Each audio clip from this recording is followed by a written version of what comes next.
Hello everyone. I am Dr. Dipti Patil, Deputy CEO for SME Chamber of India, and I welcome you all on behalf of SME Chamber of India for this wonderful webinar.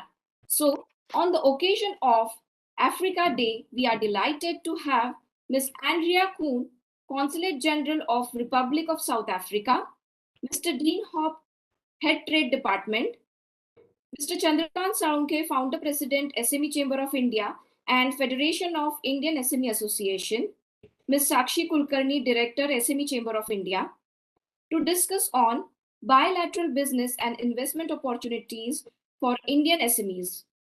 Now I would request to Mr. Chandrakant Salunkhe to give a welcome address. Thank you. On behalf of SME Chamber of India and Federation of Indian SME Associations, as well as our initiative, India-Africa SME Business Council, it's my immense pleasure to welcome Her Excellency Ms. Andrea Kühn and Mr. Dean Hoff, who is the head of the Trade Department of the Republic South Africa in Mumbai Consulate. It's my immense pleasure to announce that we are discussing about the Africa Day today. We are aware that Africa is one of the best and potential partner of India and a friend partner of India, particularly in the South African region. We are aware that today's webinar will be giving you a very useful information, particularly for how you can develop your business in Africa and how you can take advantage of the support services, schemes, incentives, and other advantages made available by the African government.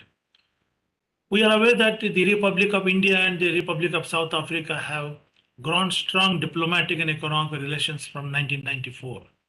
They are putting very much good efforts and continue efforts rather for development of political connections, political association, trade, investment, and also we are importing a lot of minerals, any other products.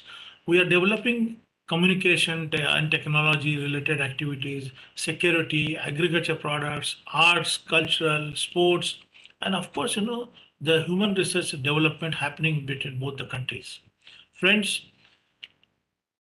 both the countries putting efforts for the connectivity between South Africa and India, but also they are providing a platform to the Indian and African countries and as well as other countries through this G20 group, ISBA group, like India, Brazil, South Africa Dialogue Forum, Brazil, Russia, India, China, South Africa, the Brics platform, Indian RIM Association, that IORA platform. These are the platforms are very useful for the discussion as well as debate, deliberations, and to look at the grievances and the difficulties faced by the business community, and of course on the immigration part, where all the countries come together and they set up the platform to discuss for the future plans. So friends, when we're celebrating the Africa Day, we should look at more on the economic way, because currently we know that the coronavirus has taught many things to us. We understand the economical development happening these last 2 years. We have stopped our activities, but nevertheless we have continued our activities now. And this is the right time to discuss how we can support the Indian SMEs to explore emerging business opportunity in South Africa, and vice versa, how the South African companies or the individual entrepreneurs can explore their business and investment opportunity in India, rather strategic partnership with the Indian SMEs. Friends, I will not take much time, but let me give an introduction about the SME Chamber of India, which is playing very important role last 29 years. And the role played by SME Chamber of India is in a very historical way, because we support entrepreneurs to go global. We support the youth to become entrepreneur, and we support the existing companies to expansion as well as diversification. We are supporting the Indian companies to explore their business and investment opportunity in South Africa through India's South Africa SME Business Council. We are aware that the South Africa is a leading country, leading partner, leading leader, or you can say, of the SADC countries. The SADC countries are also having very good support, very good opportunities, and through the South Africa, if we look at the South Africa as a gateway to SADC country, so it will be good for us to to understand more the possibilities where we can develop connectivity, we can understand the potentiality, and today's webinar will be very useful for the entrepreneurs, particularly exporters and investors, to understand what are the business and investment opportunity in South Africa, what is the initiative of the government, and how the South African government is inviting the particular Indian companies to set up business there. So I will not take much time, but I am very much thankful to Her Excellency, the Consul General of South Africa in Mumbai, and Mr. Hawk for giving a time and to take a discussion forward, because we met last week and we have discussed a lot of things, and we are taking a lot of initiatives for creating a unique diplomatic as well as the economic bridge between India and South Africa. So friends, let us take advantage of the thought process going on today at this webinar, and this webinar will be useful for us to understand what are the issues and problems while doing business in South Africa, or what are the advantages and the initiatives taken by the South Africa government, particularly for SME sector and particularly for Indian companies, to secure the interest of Indian companies while when we are developing our economic and diplomatic relationship. With these words, I'm thankful to Her Excellency. Now I invite Her Excellency to give a opening remarks on this matter, and then we can have Mr. Hop to give a presentation, and we can have a question answers. Thank you very much. Thank you very much, Mr. Salunkhe, and also to the members of the SME Chamber. We really appreciate the opportunity to address your members this afternoon. The SME sector is one of South Africa's most critical sectors, and in this regard, we view the SME Chamber as an important partner in nurturing and growing South Africa's economic ties, as well as fostering deeper ties with India. We therefore want to thank you for celebrating Africa Month and Africa Day with us. Thank you for this opportunity to also engage with your members. South Africa and India have strong relations, and we look forward to celebrate 30 years of diplomatic relations in 2023. Relations have matured into a strategic partnership with a specific focus on advancing and deepening the trade and investment relations to the mutual benefit of both our countries. There is a clear commitment to ensure that the firm and solid relations will result in significant improvement of our trade and investment relationships. The legal framework to cooperate in identified key priority areas have been established. It is therefore for the participants in today's webinar to find these synergies and opportunities that will lead to an increased flow of direct investment and a balanced increase in value-added exports.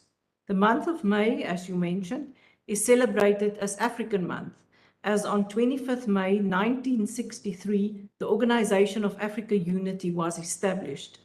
In 2002, the OAU was relaunched as the African Union with a new focus on economic development and to create an integrated African continent. This year, we celebrated 20 years of the African Union under the theme, the Year of Nutrition. Africa's Development Framework Agenda 2063 was adopted by the African Union in 2015 and serves as the blueprint for Africa's development and economic integration. A flagship project of the Agenda 2063 is the African Continental Free Trade Area Agreement. It entered into force in May 2019 and trade began on 1 January 2021. To date, 54 of the 55 member countries have signed the agreement and 41 have ratified it. The Continental Free Trade Area is one of the largest common markets globally, with a population of 1.5 billion people and a combined GDP of 3.5 trillion, and with a projected middle class of 660 million by 2030. This is a game changer for Africa and holds enormous potential not only for the African continent, but for all its trade and investment partners, as it will fast-track the economic integration of the African continent, reignite industrialization, and boost intra-Africa trade.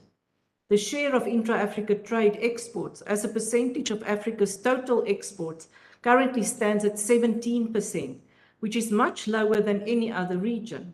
It is projected that intra-Africa trade with the implementation of the Continental Free Trade Area will be at 52% by 2030. It will create a single African market for the free movement of goods, people, labor, and capital, and services. The elimination of internal tariffs will facilitate movement of raw materials and natural resources across Africa.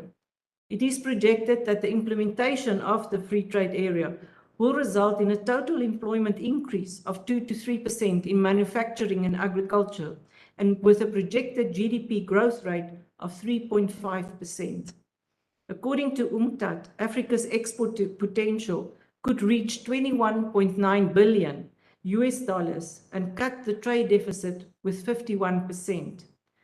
The SME sector will reap benefits from the free trade area as being an important driver of the African economy. Close to 90% of all enterprises on the African continent are SMEs, and it contributes over 80% of employment in Africa. It is estimated that there are around 44 million SMMEs in Africa currently. The Continental Free Trade Area will enable growth in the sector within Africa, especially by aiding the availability of inputs and raw materials at low cost.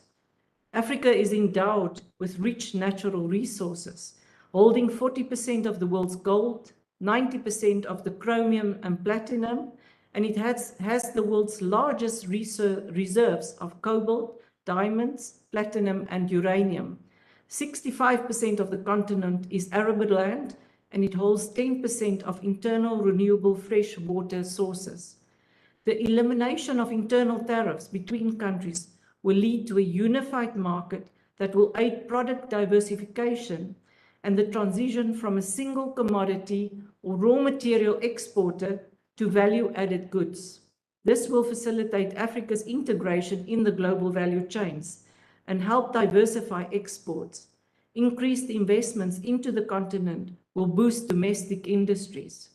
For countries with established trade and investment linkages with the continent, it opens up an abundance of opportunities to tap into this larger, unified, and robust African market.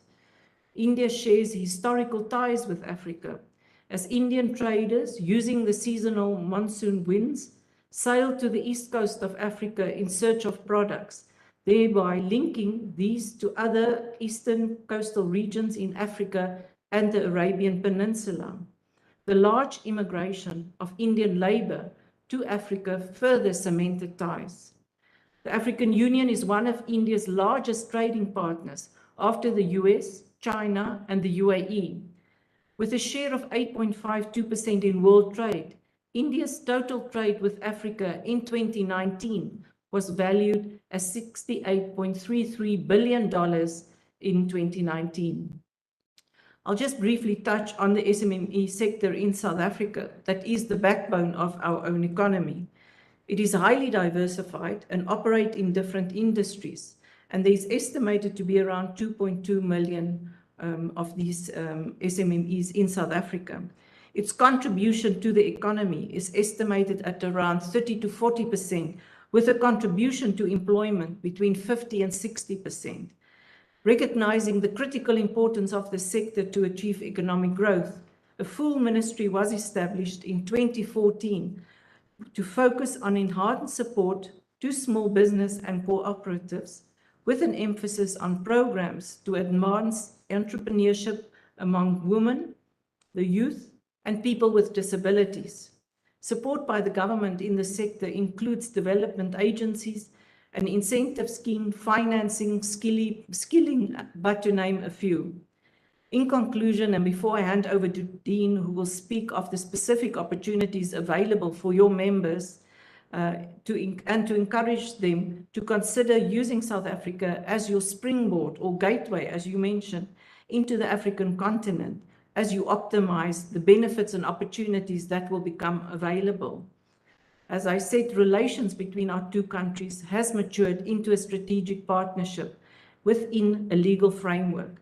It's an equal partnership based on a shared history, shared language, democratic politics, and similar legal systems.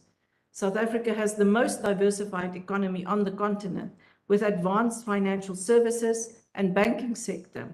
It is the top intra-Africa importer and exporter. It is also the largest outward investor into the African continent.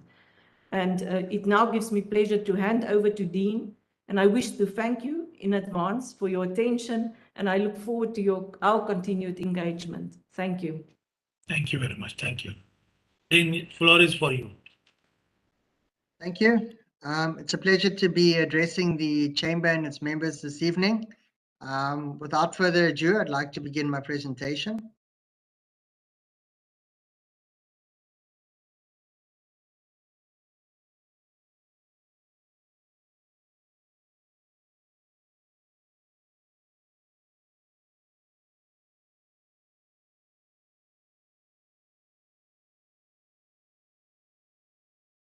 Sorry, let me just change presentations 1 second.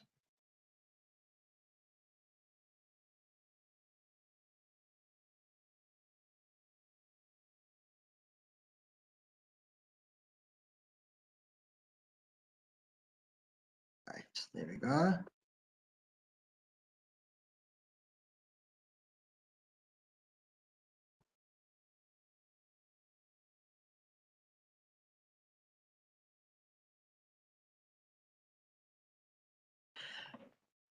Good evening, ladies and gentlemen. From a population perspective, South Africa has a population of 60 million people. It's interesting to note that 40 million of those people are within the working age, and 63% are what we would consider the youth, under 35 years of age. In terms of gross domestic product, we have a GDP of $335 billion. Average inflation for this period, considering that inflation has been quite high globally, is currently running at around about 5.9%. We will touch on the trade stats as we go on in the presentation, but in terms of an exchange rate, we are looking at approximately 1 rand being equal to 5 Indian rupees, and 16 rand 50 being equal to $1 US. Some of our key mineral resources that we produce would be gold, platinum, iron ore, manganese. We are quite advanced in terms of IT, electricity generation on the continent. And you'll see that in terms of land mass, we occupy 1.2 million square kilometers, of which approximately 10% of that is arable in terms of farming. To address the impact of COVID, government initiated an economic reconstruction and recovery plan, which looked at 8 key elements, being strategic localization, that's localization of products in South Africa, supporting industrialization and promoting exports from South Africa to the continent and globally. Government also considered a massive rollout of infrastructure, which we'll touch on in the presentation, a new paradigm for energy, a key element in economic growth and recovery. We looked at gender equality and the inclusion of women and youth into the economy. Government provided an employment stimulus to create jobs and support livelihoods during the COVID pandemic. A renewed support for SA businesses, the fast tracking of reforms for a competitive and inclusive economy, and strengthening of the agricultural and food security. From a trade perspective, South Africa exported approximately $94 billion worth of goods in 2021, with imports amounting, 124 billion, with imports amounting to 94 billion. Of these exports, the high level was due mainly to the surge in commodity prices that we have currently been experiencing, And interestingly enough, manufacturing accounted for 31% of exports in 2021, with agriculture accounting for 7%. Some of our key items that we exported globally were platinum group metals, iron ores, automotives, gold, coal, diamonds, citrus, maize, and aluminium, tractors and components, wood pulp and grapes, where some of the imported items would be petroleum, which is our largest single item, automotive cars, capital goods, telecommunication equipment, clothing, personal electronics, pharmaceuticals from India, tractors and components from India. Other items include books, electronic circuits, chemicals. If we look at the structure of the South African economy, we like to say that we are an export-orientated economy. Motor vehicles are our single largest manufactured export item, which go to destinations such as the European Union, the UK, and the US. China is the principal export market for several of our industrial commodities. But interestingly enough, platinum is primarily exported to the US, Japan, and UK. African markets for us are very key and account for 20% of South Africa's exports, specifically in the first 8 months of 2021. If we look at our top 8 trading partners, we'll see that it comprises of the United States, Sub-Saharan Africa, United Arab Emirates, the European Union, UK, Japan, China, and amongst those top 8 is India.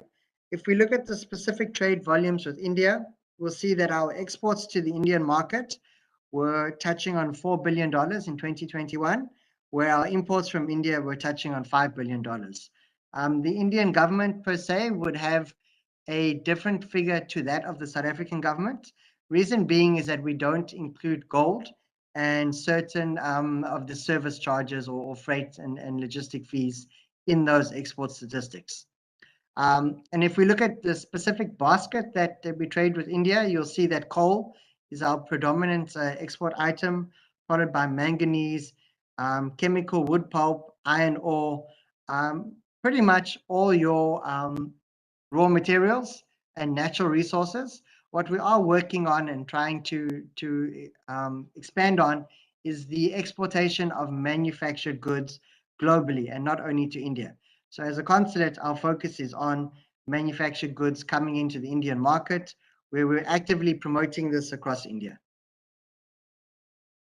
In terms of the support that we do provide from a country perspective to our exporters, we have several trade agreements that underpin our export-related industrial policy.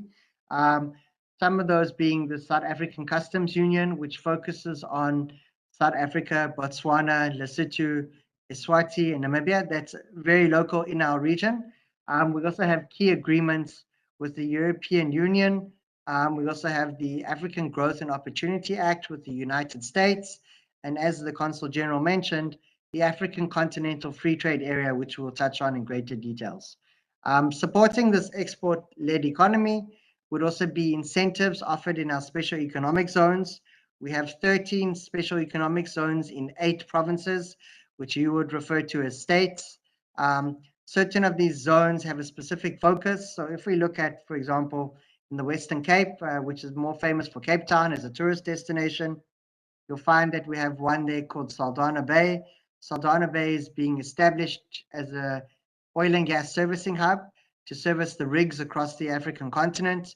So now instead of taking your rigs, for example, from Angola or Nigeria to Singapore, we offer a convenient service in Saldanha Bay, cutting down on time it takes to actually service those rigs.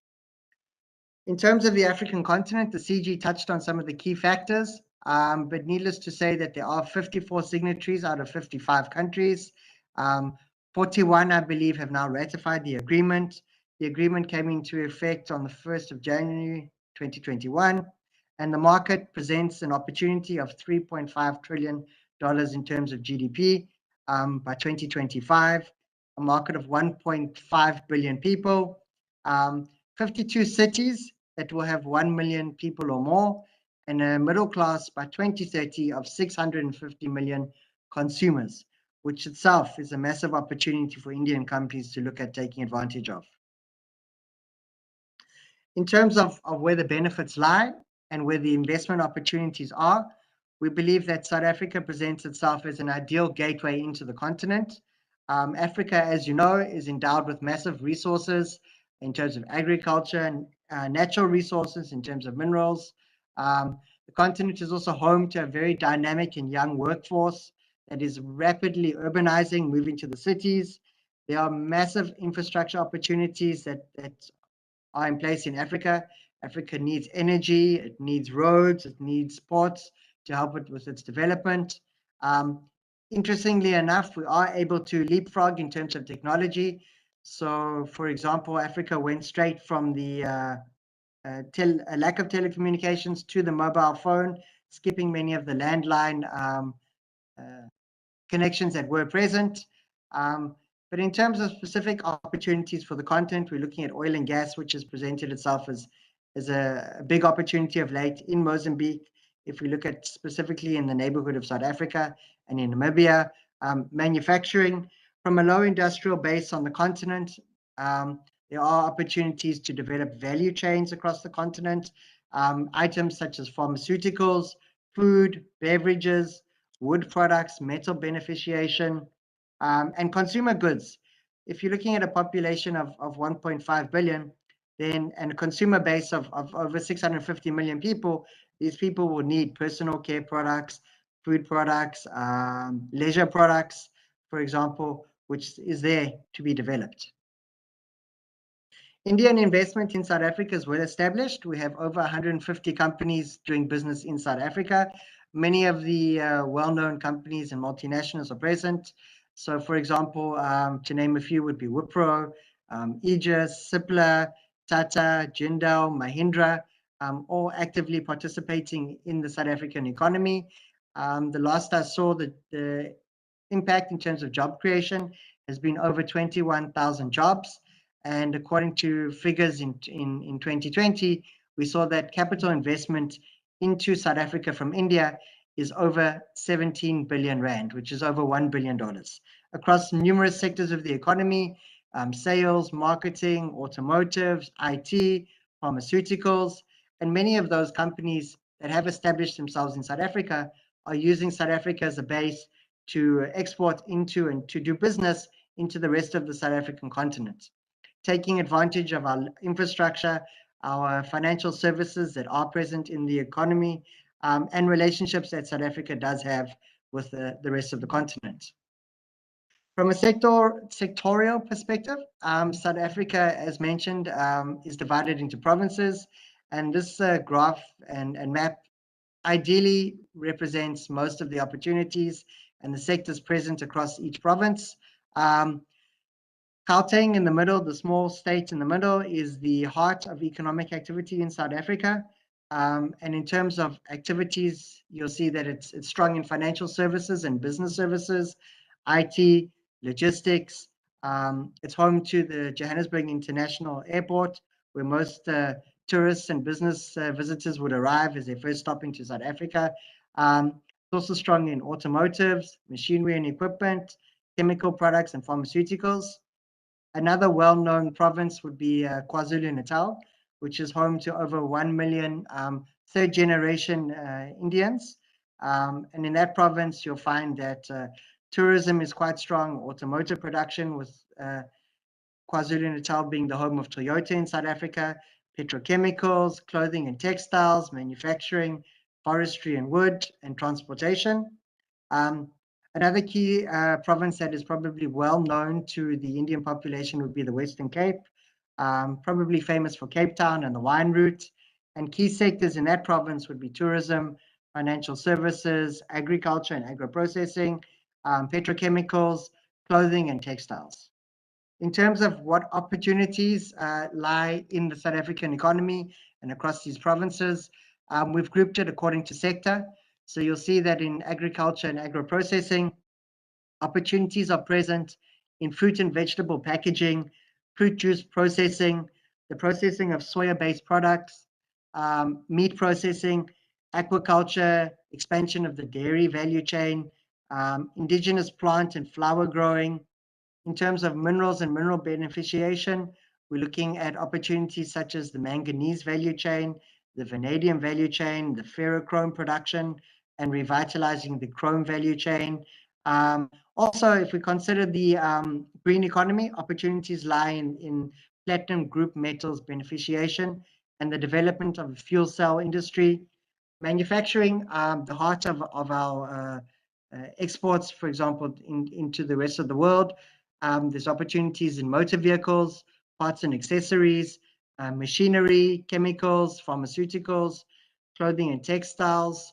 Advanced manufacturing is also a key sector for us, where we're looking at energy storage, electronics, aerospace, fuel cells. In terms of services, it's outsourcing, it's IT, it's tourism, and the ocean economy is another key sector where we're looking at servicing shipbuilding, maintenance of ocean-going vessels, and servicing the oil and gas sector. And then we also have opportunities in water infrastructure, agro-processing, logistics, and recycling in terms of the green economy, in addition to your solar and wind opportunities, both in terms of a government program and also in terms of supporting the private sector in taking some of their operations off-grid. The reasons to look at investing in South Africa would be our excellent quality of life. We have a favorable cost of living, a generally easy environment to live in, to do business in. We have a multicultural population. We have a world-class hospitality sector. We have a young and eager labor force, many of which are going through tertiary education system that's well set to provide the skills necessary for business. We have a diversification of skills. As mentioned, we have world-class infrastructure and logistics. Our ports and railways are in place. We have large infrastructure development underway to support our growth as an economy. We also have advanced financial sectors, which would help you in terms of doing business on the African continent and in South Africa. South Africa is also home to the largest stock exchange in Africa and a well-developed bond market. The abundant natural resources. We have many of the top listed mining houses in South Africa. We have expertise in underground mining. This is an area that we can also collaborate with India on, bringing that expertise into India. We have access to global markets through the trade agreements that we touched on earlier, the EU agreement, the AGOA, SACU, for example. In terms of the climate, we have a progressive constitution and independent judiciary that holds everyone to account. Law and order and the rule of law is key to South Africa. We also have the largest presence of multinationals, corporations in Africa, situated in South Africa. We have the most developed economy in South Africa, and we are the principal manufacturing hub for the rest of the African continent. And we are a vibrant emerging market, which has one of the most sophisticated and promising emerging markets, an affluent consumer base, and a large industrial base to drive long-term returns for business owners looking to develop business in South Africa. These are our contact details. We are located in Lower Parel in Mumbai. We're happy to engage on any investment-related opportunities, share information. In terms of exports, we look at promoting South African exports into the Indian market. Usually, we refer Indian companies looking to export to South Africa to the Chambers of Commerce in South Africa and to the Indian consulates, who are probably best placed to provide that information, as we look at sectors from a different perspective and investment from a different perspective. With that being said, we are open for business. We're back at the office full time. We are ready and eager to engage, either virtually or face-to-face.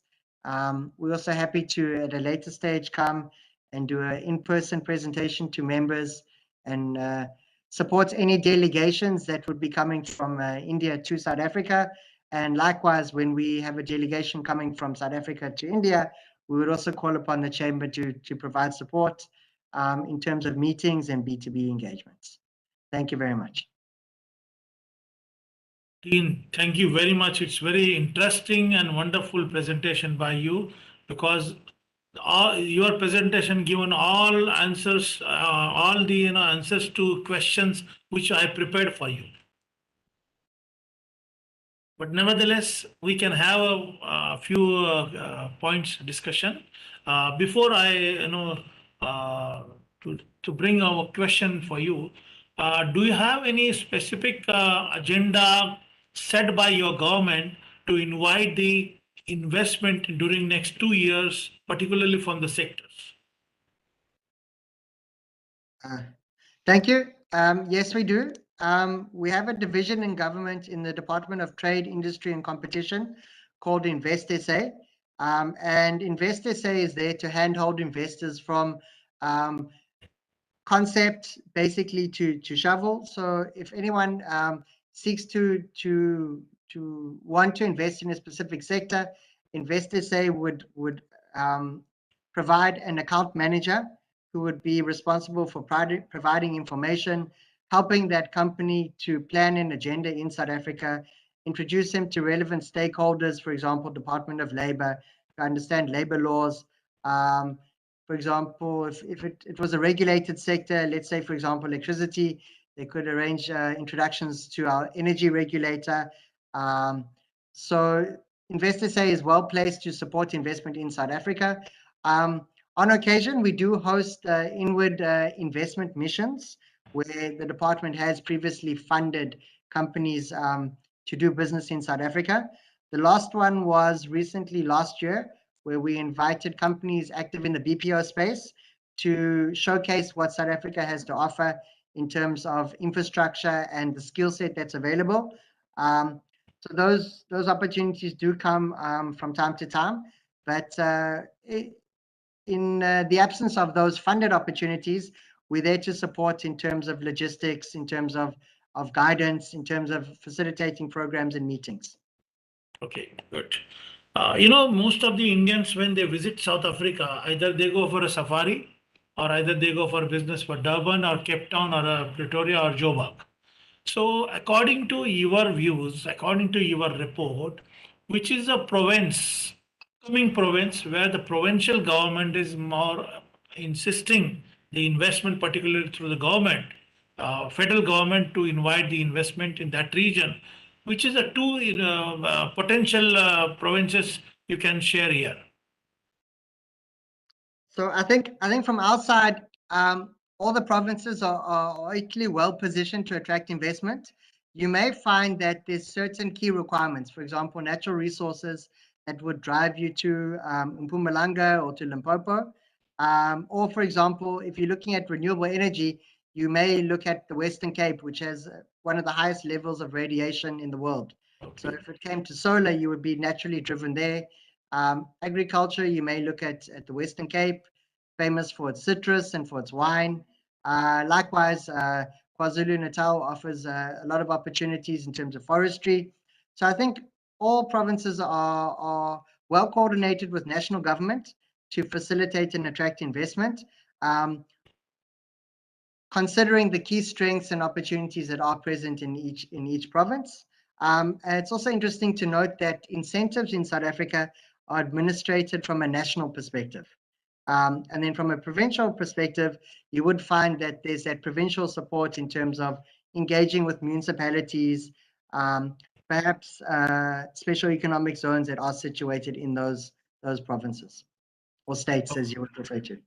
Okay. If I may add as well, if you look at the map that Dean put up on the SEZs, you will see it is fairly broadly distributed throughout South Africa, because we also do understand that we have to develop our rural areas, as we also want to create jobs for people and not have urbanization that runs out of control. So that map is a good guide also to see where the opportunities lie specifically in those industries.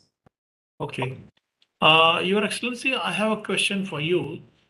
Since you are a leader of the, and premium country of the SADC group, so according to the South Africa as a leader or big brother of this African group, so would you like to understand, because we are celebrating Africa Day, so we'd like to know more about, the followers, the countries from the SADC group, which is the other countries which is growing very well. They are inviting the investment, and particularly friendly our environment is there.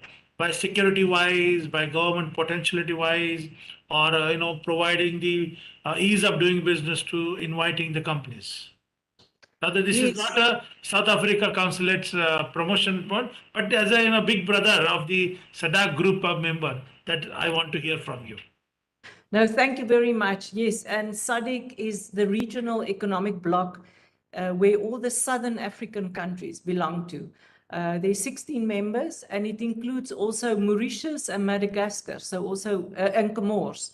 So it also includes the island states as well.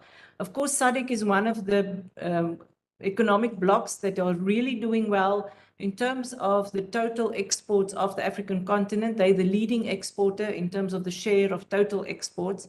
And South Africa, we do not refer to ourselves as the big brother, considering that, we were one of the countries that only joined the SADC group very late.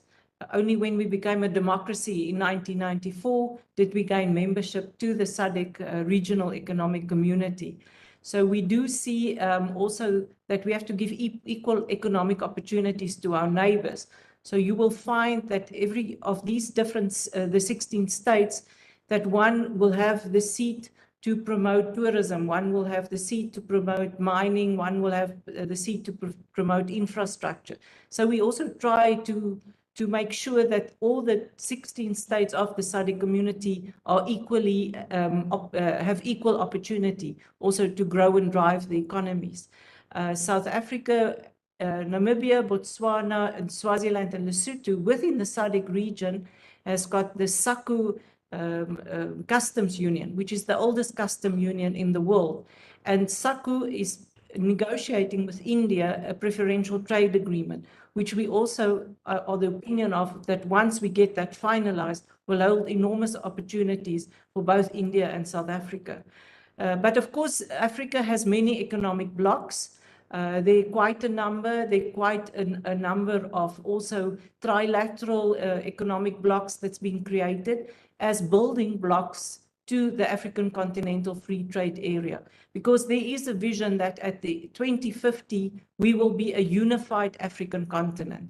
That's the vision that was set by the leadership of Africa. So you find that some of the economic blocs are doing better than others. Some of them have some challenges.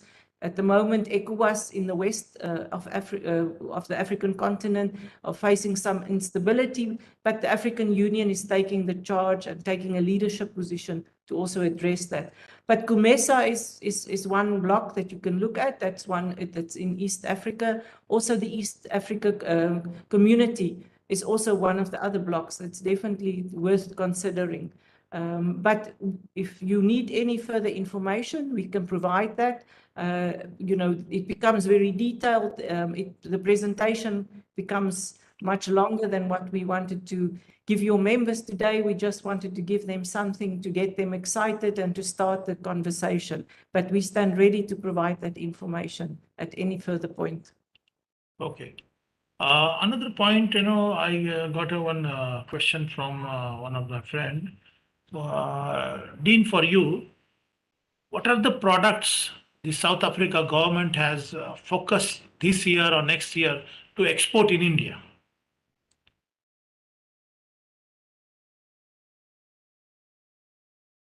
Okay, thank you. So the products we look at are quite diverse.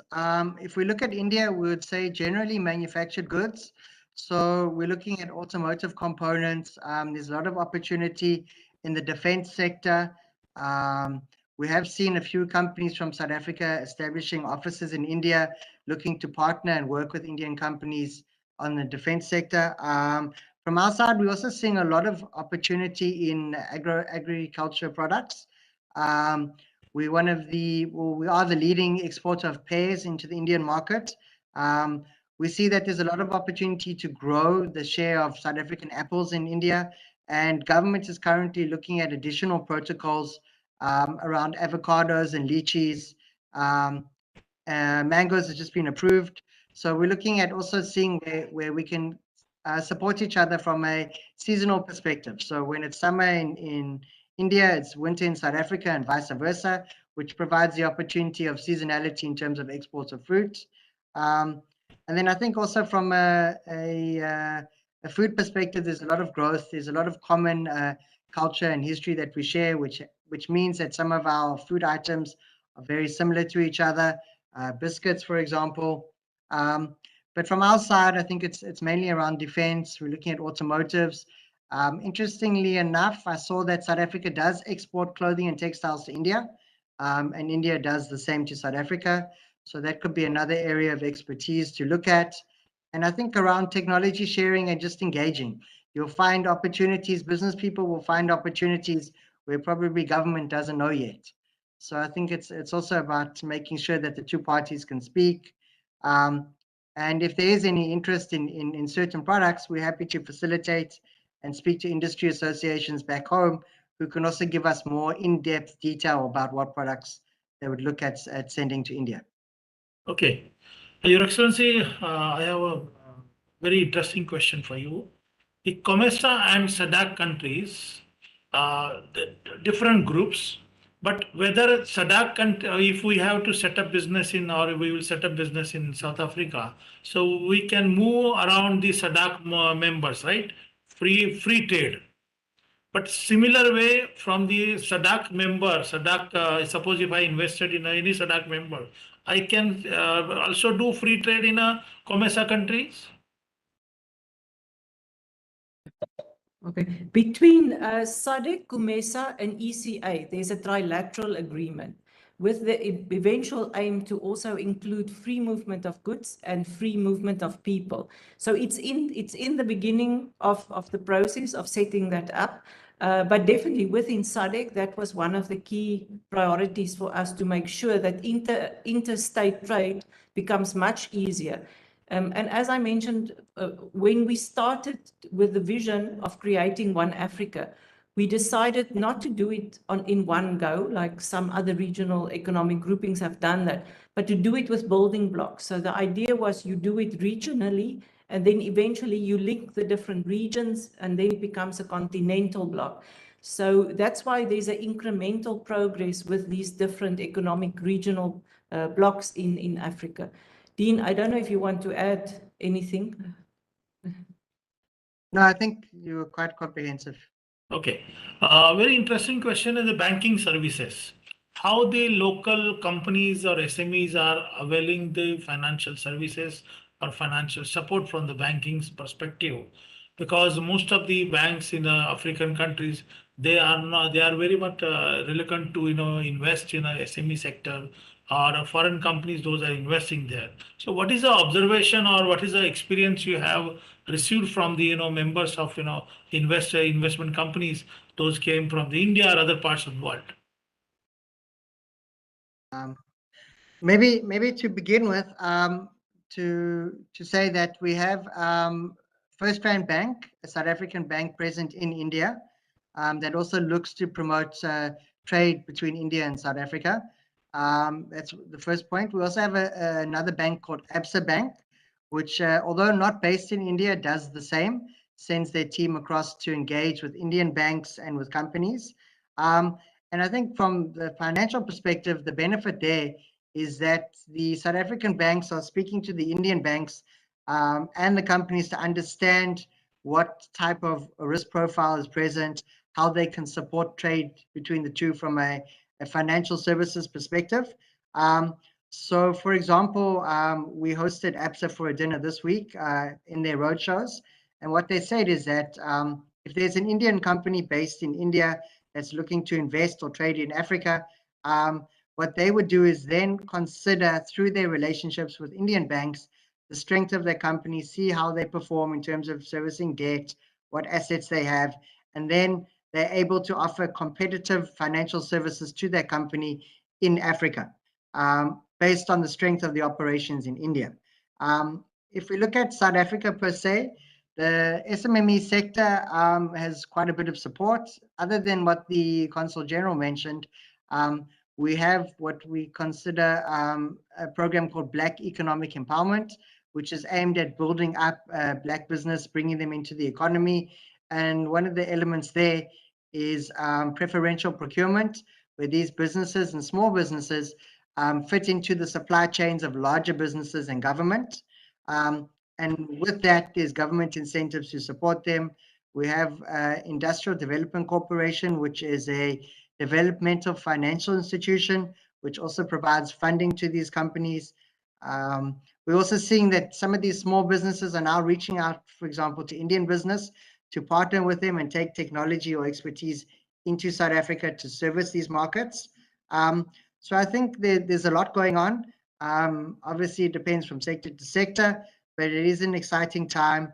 And then if we look at India to Africa from a more holistic perspective, you have the Absa Bank offering support, and you have your Indian missions doing the same job that we're doing in India, promoting services and investment and trade in each specific country. Oh, good. Thank you. It's very interesting information. Yes, ma'am. If I just want to add, Dean did speak about the economic recovery and reconstruction plan that was launched by the government of South Africa to deal with the impact of the global pandemic on our economy. And one specific sector that is receiving a lot of attention is the SME sector in South Africa. So there's a specific program, there's a relief fund that has been geared towards because we believe they were impacted on the most, especially if it's SMEs that are women-run, if it's run by the youth. So we also see going forward that in these huge infrastructure development programs that South Africa is now undertaking, sectors of the development of this infrastructure plan are also allocated specifically only for the SMEs. So SME sector for the South African government is very critical. And as I mentioned, some of the incentives, also the financing that's made available. So yes, there's plenty of support that is out there to grow the sector and support the sector. Okay, good. Last question, Dean, you can highlight on that. How many countries have signed up FTA with the South Africa? We have the agreements with the EU. We have the agreement with AGOA. We have SACU, SADC. What I'll actually do is share a specific slide with you. But offhand, we're looking at regional agreements. So when South Africa negotiates a free trade agreement or a trade agreement, we look at it from the perspective of SACU. We don't negotiate bilaterally. Okay. So yeah, we take into consideration the SACU members, and that's where the starting point from our perspective is. Okay. Your Excellency, you must be having some, any information about India and South Africa, having any economical cooperative, any particular association is going on, or what is the thought process continue? Yes. Now, economic relations is for us one of the key drivers of our bilateral relations. And in terms of our bilateral relations, we also do it through a structured bilateral mechanism on a senior officials level that's meeting every year, and also on a ministerial level that meets every 2 years. And part of both these structures is a working group and a subcommittee on trade and investment, where we've identified specific key priority areas that was listed by Dean, and also how to cooperate, how to remove obstacles, how to increase the trade. I think one of the success stories since we've started this bilateral mechanism is the MOU that was signed between Invest SA and Invest India, which we are now happy to report will be renewed. We hope by October this year it will be signed. And also together with that, we will launch a microsite between India and South Africa businesses. So there are many of these success stories that has resulted in this close cooperation on a government-to-government level. Of course, with COVID, we couldn't proceed and implement as we planned, but now we are renewed, we are refocused, looking forward also to bring delegations from South Africa to India, and also for delegations from India to visit South Africa. There's a lot of opportunities. We also look forward with India hosting the G20, that our president will come to attend the summit. South Africa next year will host Brics. So we do hope that the Prime Minister will also come to attend in person the summit. And of course, with both these international organizations, it's also attached to a huge business seminar. It has a big business focus. So we really do think that our agendas will be full. And that's why, Dean, I want to reiterate what he said. We stand ready to support whatever initiatives are there, and to take this relationship to the level that we all believe it should be. Trade at the moment, as Dean mentioned, is about $9 to $10 billion. We've set the goal to reach 15 billion. Unfortunately, with COVID, we could not make much progress the last 2 years. But with the Continental Free Trade Area that's now been launched, we do see that this target is within our reach. Okay, good. Thank you. If I can just Yeah, add, please. so the number of agreements that we are party to is 8. And then maybe as a last comment before, as you close, I'd like to play a video. So just to bring that up now, because I think it's also quite a nice video that sets the scene and shows a bit about Africa. Okay. Okay. So finally, I would like to, say that you said 150 Indian companies already established their business, right? And total $1 billion investment and 17,000 employment generated by them. Am I right? Correct. So, Dean, you must be aware that there are 90 million enterprises in India. In that, only 150 have already established business from 1993 onwards. So you have a big challenge now. So next 1 year, you have to take 150 companies to invest in South Africa. So then only we can celebrate next year our Africa Day in a bigger way. Yes. And also you should, think about from 1 billion to 10 billion, so that only, we can focus more.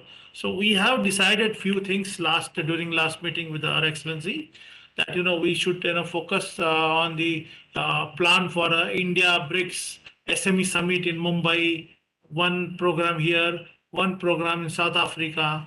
Okay. Then we can plan some, other SADC countries meet in Mumbai or Delhi.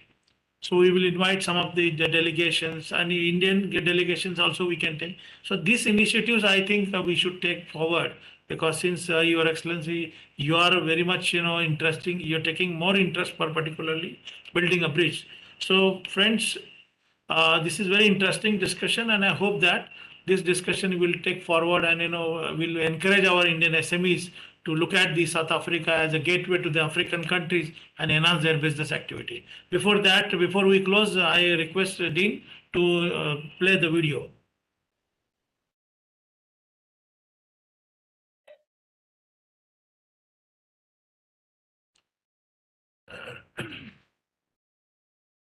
It's working? Yes, there we go. Latvia presents Happy New Year. Enjoy unlimited rides and shows.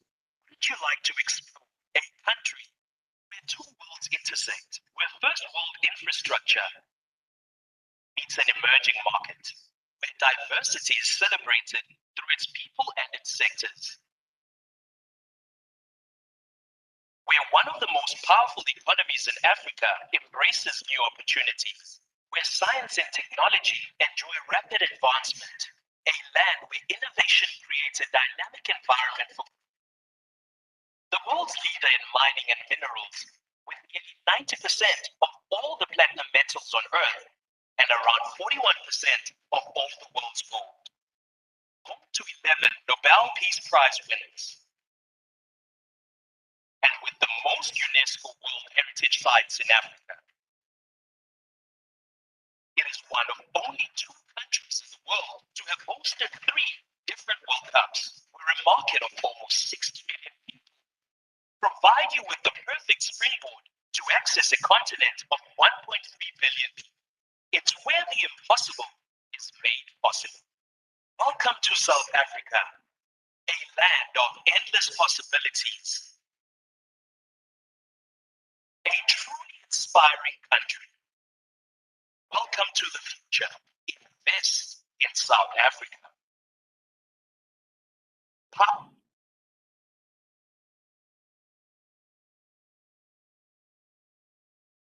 Done? Okay. Thank Good. you. Done. So thank you very much, Your Excellency, for your sparing very valuable time. And Dean, we have met virtually at last. So let us take forward, and I'm thinking to visit your office by next 10 days time to explore the further discussion.